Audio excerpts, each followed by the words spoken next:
তো hello guys, welcome to my channel Rasel explainer. তো যেমনটা আমরা জানি যে পরের সপ্তাহে মানডে নাইট ড্রতে new day 10 year celebration WW officially announce করে দিয়েছে। তো এখন রাসেল বোর্ডসের তরফ থেকে নিউজ এসছে যে আমরা পরের সপ্তাহে বিগিকেও সেই 10 ইয়ার সেলিব্রেশনে দেখতে পাবো।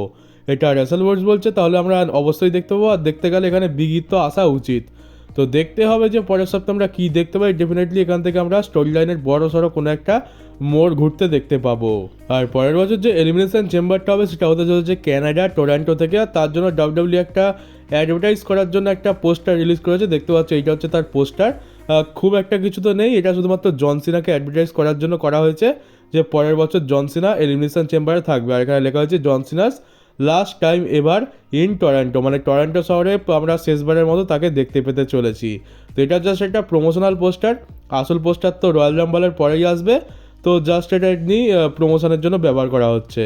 আর যা মনে হচ্ছে এবারে 2025 সালের প্রত্যেকটা প্রিমিয়াম লাইভ ইভেন্ট, প্রত্যেকটা শোয়ের পোস্টারেতেই আমরা জন সিনাকে ফিচার হতে দেখতে পাবো। আর মানডে নাইট ড্রয়ের একটা ডার্ক ম্যাচেতে কোডি রোডসের সাথে সোলো সিকোয়ার ম্যাচ হয়। আর এখানে যেহেতু এটা ডার্ক ম্যাচ, তাহলে এটা টিভিতে তো দেখানো হবে না।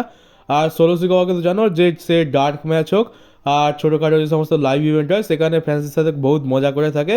আর এখানেও সে সেটাই করেছে। কোডির সেখানে টেবিলের উপর সোলো সিকোয়াকে পাওয়ার বম মারতে যাচ্ছে। সোলো সিকোয়া এখানে হাত জোট করলো প্রথমে, তারপরে সবাইকে বলছে অ্যাকনলেজ মি।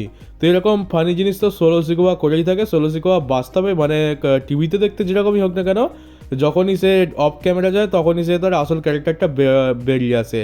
সে খুবই মজাদার মানুষ। আর ডাব্লিউডব্লিউতে এখন হিলদের মধ্যে সোলো সিকোয়া আর গান্থার এই দুজন রয়েছে যারা কিন্তু অফ দ্য স্ক্রিন একটু তাদের ক্যারেক্টার ব্রেক করে। তারা লাইভ ইভেন্টে বেশ ফ্যান্সদের সাথে মজাও করে। আর এবার একটা জিনিস তো পুরোপুরি কনফার্ম হয়ে গেছে যে বিয়াঙ্কা ব্লেয়ারের থেকে ওই যে উমেন্স ট্যাগ টিম চ্যাম্পিয়নশিপটা সেটা নিয়ে নেওয়া হবে। কারণ ডাব্লিউডব্লিউ তো নিজেই জানিয়ে দিয়েছে যে জেড কার্গিলের ইনজুরিটা খুবই সিরিয়াস আর তাকে হয়তো 3 মাসের মতো ডাব্লিউডব্লিউ থেকে বাইরে থাকতে হবে। আর যেহেতু সে বিয়াঙ্কা ব্লেয়ারের ট্যাগ টিম পার্টনার, তাহলে চ্যাম্পিয়নশিপ তো ডিফেন্ড করতে হবে। 3 মাস তো এমনি এমনি রাখতে পারবে না। তো বিয়াঙ্কা ব্লেয়ারের থেকে এবার ফাইনালি চ্যাম্পিয়নশিপটা নিয়ে নেওয়া হবে। তো ডাব্লিউডব্লিউ এমনিতে তো এদেরকে ম্যাচ হারাতো না, তো এই একটা ভালো উপায় বের করেছে চ্যাম্পিয়নশিপ নেওয়ার। আর একটা প্রশ্ন তো তোমাদের মনে নিশ্চয়ই ঘুরবে যে জেড কার্গিলের উপর অ্যাট্যাকটা কে করলো। তো এখন আপাতত ফ্যান্সদের তরফ থেকে দুটো নাম সাজেস্ট করা হচ্ছে যে কে অ্যাট্যাক করতে পারে। সবার প্রথম হচ্ছে বিয়াঙ্কা ব্লেয়ার নিজেই। বিয়াঙ্কা ব্লেয়ারের সাথে তো জেড কার্গিলের একটা সিঙ্গেলস ম্যাচ হবে পরের বছর রেসলম্যানিয়াতে, এটা রুমার চলছে। আর সেই জন্যই হয়তো স্টোরি লাইন চালু করার জন্য এখান থেকে এমনটা দেখানো হবে যে জেড কার্গিলের উপর বিয়াঙ্কা ব্লেয়ার অ্যাট্যাক করেছে। আর আরেকটা নাম এখানে সাজেস্ট করা হচ্ছে, সেটা হচ্ছে নেওমি। এই দুজনকে আপাতত রাখা হয়েছে। নেওমিকে কেন রাখা হয়েছে আমি তো বুঝতে পারছি না। তবে আমার মাথায় আরেকটা নাম আসছে, সেটা হচ্ছে বেলি। তো তোমরা বললে বেলি কী করে হয়। তো দেখো, বলতে গেলে আগের বছর না, এই বছরে যখন থেকে বেলি রয়্যাল রাম্বল জিতেছে তখন থেকেই বেলির কিন্তু ডাউনফল শুরু হয়ে গেছে। রয়্যাল রাম্বল জিতলো, তারপর ধীরে ধীরে হাইপ কমতে থাকলো। রয়্যাল রাম্বল জেতার আগে তো তাও বেলি একটু ফ্যান্সদের মধ্যে একটু ওভার ছিল, মোটামুটি লোকে পাত্তা দিত। রয়্যাল রাম্বল জেতার পর সেটা কমতে শুরু করে। আর রেসলম্যানিয়াতে চ্যাম্পিয়ন হওয়ার পর থেকে তো তা আরও খারাপ অবস্থা হয়ে যায়। কেউ পাত্তাই দেয় না, কেউ দেখতেই চায় না। মানে বেলির এতটাই অবস্থা খারাপ হয়ে যায়। ফেস ক্যারেক্টার মানে হিল থেকে ফেস হওয়ার পরে বেলির ডাউনফলটা অনেক বেশি হয়েছে দেখতে পেয়েছি। তো এখন বলতে গেলে বেলির তেমন কোনো ভ্যালু নেই। আর বেলির ফেস ক্যারেক্টারটা একদমই চলছে না। চ্যাম্পিয়নশিপ তো হেরেই গেছে, তাও কারোর কিছু যায় আসে না। তো বেলির ক্যারেক্টার একটা চেঞ্জ দরকার। বেলিকে সম্ভবত ডাব্লিউডব্লিউ হিল বানাতে চায়, কারণ ফেস ক্যারেক্টারে তো কী অবস্থা হচ্ছে তা তো আমরা দেখেই নিয়েছি।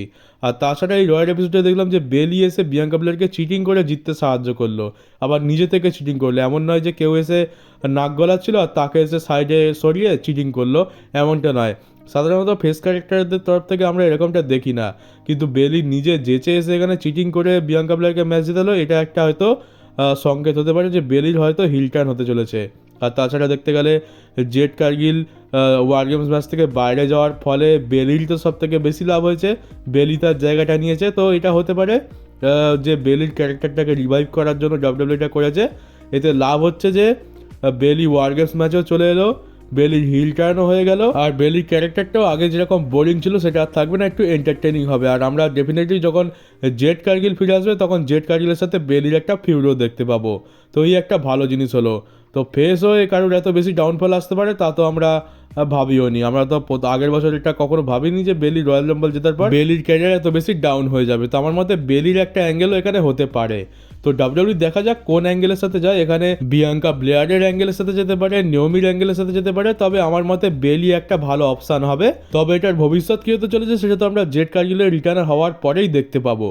আর আমাদের ওটিসি রোমান রেন্স তার রিটায়ারমেন্ট সম্বন্ধে একটা কথা বলে। এখানে রোমান রেন্স বলে যে রিটায়ারমেন্টটা হচ্ছে সম্পূর্ণ নিজের ওপরে। কখনো কখনো দেখো যে সব কিছু ঠিক চলছে, কিন্তু আবার তুমি রাতের বেলা ঘুমালে, সকালবেলা ঘুম থেকে উঠে দেখলে যে তোমার শরীরের অবস্থা খুবই খারাপ, তুমি ঠিক করে নড়তে চড়তে পারছো না, তোমার শরীর বহুত ব্যথা করছে। তো তখন তোমার সব কিছু নিজের ওপরে, তুমি নিজেকেই প্রশ্ন করো যে সব কিছু কি তোমার সাথে ঠিক আছে, তুমি কি কন্টিনিউ করতে পারবে, তুমি কি ভালো ফিল করছো। আর তোমার যদি মনে হয় যে না এটা আর অনেক বেশি হয়ে যাচ্ছে, আমি আর পারছি না, আমার এখানে থেমে যাওয়া উচিত, তাহলে ব্যাস থেমে যাও।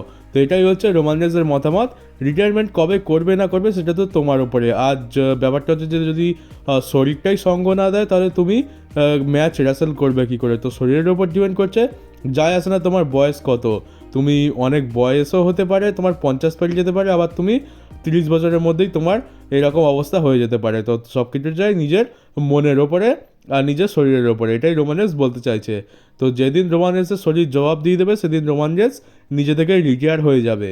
আর তোমরা একটা জিনিস নিশ্চয়ই নোটিস করেছো যে রিসেন্ট টাইমে ডাব্লিউডাব্লিউতে ব্রক লেসনারের নামটা একটু বেশ ভালো ইউজ করা হচ্ছে। আমরা প্রত্যেক সপ্তাহে বা এক সপ্তাহ ছাড়া ছাড়াই দেখতে পাই, আর আজকের আমরা এই সপ্তাহতেও সেটাই দেখতে পেলাম। এখানে জেভিয়ার রুডস এখানে কপি কিংস্টনকে বললো যে এখানে তো তাদের মধ্যে আমরা ঝামেলাটা দেখতেই পাচ্ছিলাম। জেভিয়ার রুডস একদমই খুশি নয় কপি কিংস্টনের থেকে। আর এখানে জেভিয়ার রুডস কপি কিংস্টনকে বলেও দেয় যে তুই তো ভাই নিজের প্যান্ট ভিজিয়ে ফেলেছিস, তোর কপি মেনিয়া তো ব্রক লেসনার শেষ করে দিয়েছিল মাত্র 6 সেকেন্ডে। এখানে ব্রক লেসনারের পুরো নামটা নেওয়া হয়। তো ব্রক লেসনারের টিজ তো আমরা প্রায়ই দেখতে পাচ্ছি, যেমনটা আমরা সিএম পাঙ্কের ক্ষেত্রে দেখতে পেয়েছিলাম। আর সামনেই রয়েছে সার্ভাইভার সিরিজ, তারপর রয়েছে রয়্যাল রাম্বলের মতো বড় শো, যেটাতে আমরা রিটার্নের জন্যই জানি।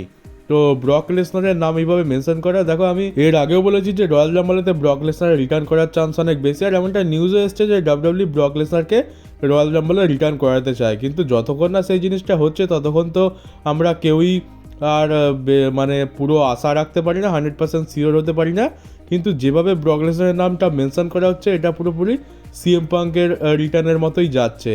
তো দেখা যাক, আমি তো আশাবাদী, দেখা যাক আমরা রয়্যাল রাম্বলে কিংবা রাসেলমেনিয়াতে ব্রক লেসনারকে দেখতে পাই কিনা। তবে দিন দিন যেভাবে টিজ পাওয়া যাচ্ছে আর যেরকমভাবে নিউজ পাওয়া যাচ্ছে জিনিসটা খুবই পজিটিভের দিকে যাচ্ছে, যেটা দেখে আমি তো খুবই খুশি। আর এখানে পরের নিউজটা ব্রক লেসনারকে নিয়ে রয়েছে, বলতে পারে এটাও বেশ পজিটিভ নিউজই একদিক দিয়ে। তো পল হেমনকে জিজ্ঞেস করা হয় যে তার কি এই সময় ব্রক লেসনারের সাথে কোনো রকম কথা বা সাক্ষাৎকার হয়েছে। তো পল হেমনকে যে প্রশ্নটা জিজ্ঞেস করা হয় তার উত্তর তো সে ঠিকভাবে দেয় না, মানে বলতে গেলে কি একদম দেয়ই না। সে এখানে ব্রক লেসনারের প্রশংসা করেছে, তার ক্যারিয়ার নিয়ে কথা বলেছে। সে বলেছে যে সে ব্রক লেসনারকে খুবই শ্রদ্ধা করে, ভালোবাসে, কিন্তু ব্রক লেসনারের সাথে তার কোনো কথা হয়েছে কিনা সেইটা কিন্তু সে বলেই না। সে ঘুরিয়ে পেঁচিয়ে উত্তর দেয়, আর আসল যে প্রশ্নটা করা হয়েছিল তার উত্তরটাই দিল না, কিন্তু বাকি সব কিছু বললো। আর পল হেমনকে এবার জিজ্ঞেস করা হয় যে তোমার কি মনে হয় যে ব্রক লেসনার কখন রিটার্ন করবে। তো পল হেমন এইখানে যে উত্তরটা দিয়েছে সেটা একটু পজিটিভ বলতে পারো। পল হেমন বলে এইসব জিনিস কিছু বলা যায় না, এটা যখন তখন হতে পারে, সামনে সার্ভাইভার সিরিজ আছে সেখানে হতে পারে, এটা রয়্যাল রাম্বলে হতে পারে, রেসলমেনিয়াতে হতে পারে, যে কোনো জায়গায় হতে পারে, কিন্তু এটা তখনই হবে যখন সেটা হওয়ার।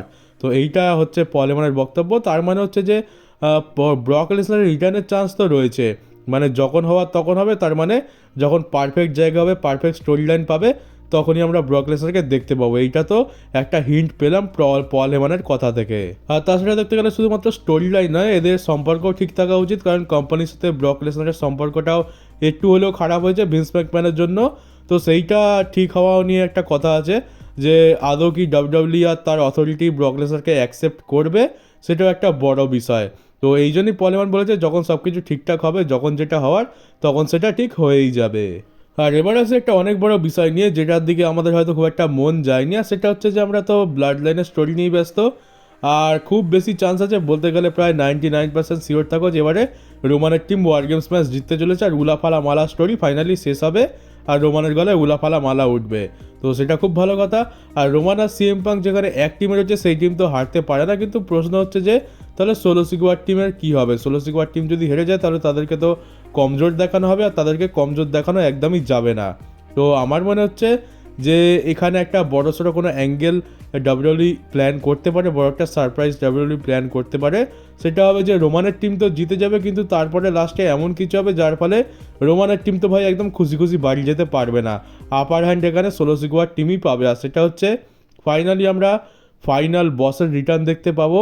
আর তারপর এটা রিভিল হবে যে সোলো সিকোয়ার দলের মেন হেড হচ্ছে ফাইনাল বস, আর তার ইশারাতেই এতদিন সোলো সিকোয়া এই কাজগুলো করছিল। আর রকের রিটার্নটা ডেফিনেটলি একটা অনেক বড় রিটার্ন। দেখো এই যে সিএম পাঙ্ক রোমানের টিমের 5th মেম্বার হবে, এটা কিন্তু সার্ভাইভার সিরিজের দিনই ডাব্লিউডাব্লিউ প্ল্যান করতে পারতো, তাহলে একটা বড় সারপ্রাইজ এলিমেন্টও থাকতো, কিন্তু ডাব্লিউডাব্লিউ এটা আগেই রিভিল করে দিয়েছে। তার মানে আমি বলেছিলাম যে ডাব্লিউডাব্লিউর কাছে হয়তো আরও বড়সড় কোনো সারপ্রাইজ হয়েছে, আর সেইটা রক হতে পারে। তো রকের ব্লাড লাইনের লিডার হওয়া এটা তো প্রায় কনফার্মই ধরে না, কারণ রক ছাড়া আর কেই বা হবে, তার থেকে বড় কেই বা আছে, এত বড় হিল। তো সোলো সিকোয়ার টিমের লিডার শেষমেশ রক রিভিল হতে পারে। আর আমার কেন জানি না মনে হচ্ছে যে ব্যাড ব্লাডে যেরকম রক এসে রোমান রেন্সকে ইশারা করে গেছিলো, ফাইনালি এবার ওয়ার গেমস ম্যাচ শেষ হওয়ার পর রক কিন্তু আসতে চলেছে। আর যদি না আসে তাহলে আমি বড় সারপ্রাইজ হব, কারণ এখানে তো পারফেক্ট জায়গা রকের অ্যাপিয়ারেন্স করার জন্য। আর তাছাড়া স্টোরি লাইনে তো প্রগ্রেস করতে হবে, আর কতই বা দেরি করবে, রকের আসাটা এখানে উচিত, আমার তো এমনটা বলে মনে হয়। আর না হলে সোলো সিকোয়ার টিম মার খেয়ে প্রিমিয়াম লাইভ ইভেন্ট থেকে বেরিয়ে যাবে মাথা নিচু করে, এটা তো কোনো দিক দিয়েই ঠিক লাগছে না। আর তাহলে ব্লাড লাইনের ভ্যালুটাই বা কী থাকবে। আর তাছাড়া আরেকটা অ্যাঙ্গেল প্ল্যান করা যেতে পারে, যেটা হচ্ছে পল এমানের হিল টার্ন, তো সেটাও একটা অ্যাঙ্গেল হতে পারে, সেটার ব্যাপারে আমি আগের ভিডিওতে কথা বলেছিলাম। তবে রকের রিটার্নটাও বেশ বড় একটা জিনিস। তো সার্ভাইভার সিরিজে ডেফিনেটলি কিছু না কিছু তো দেখতে পেতে চলেছি, পল এমানের হিল টার্ন হোক বা রকের রিটার্ন হোক, কিছু তো একটা দেখতে পেতে চলেছি। তো আমি ভেবেছিলাম যে তোমাদের মাথা থেকে তো পুরোপুরি বেরিয়ে গেছে রকের ব্যাপারটা, কারণ এই নিয়ে সেরকম কোনো কথাও দেখতে পাইনি, সবাই ব্লাড লাইনের স্টোরি নিয়ে ব্যস্ত আছে। কিন্তু এই জিনিসটা আমাদের মনে রাখতে হবে যে রকেরও কিন্তু রিটার্ন হতে পারে, কারণ রক তো এই স্টোরির একটা অনেক বড় পার্ট, আর সেই হচ্ছে মেন বস। তো এইটাও তোমাদের মাথায় ঢুকিয়ে দিলাম যে এইটাও কিন্তু আমরা দেখতে পেতে পারি। তো দেখা যাক কী হয়। আর আমাদের এর জন্য বেশি দিন ওয়েট করতে হবে না, মাত্র 2 থেকে 3 দিনই পরে আমরা ওয়ার গেমস দেখতে পেয়ে যাবো। তো ফাইনালি সেখানে রিভিল হয়ে যাবে যে আমরা কোন বড় সারপ্রাইজ দেখতে পেতে চলেছি। তো চলো গাইজ, আজকের নিউজ ভিডিও এই পর্যন্তই ছিল। কেমন লাগলো কমেন্ট বক্সে অবশ্যই জানিও। নতুন হয়ে থাকলে চ্যানেলটাকে সাবস্ক্রাইব করে নোটিফিকেশন বেলটাকে অন করে দিও, আর ভিডিওটাকে শেয়ার করতে ভুলো না। তো চলো, দেখা হচ্ছে তোমাদের সাথে আমার পরের ডাব্লিউডাব্লিউই নিউজ ভিডিওতে।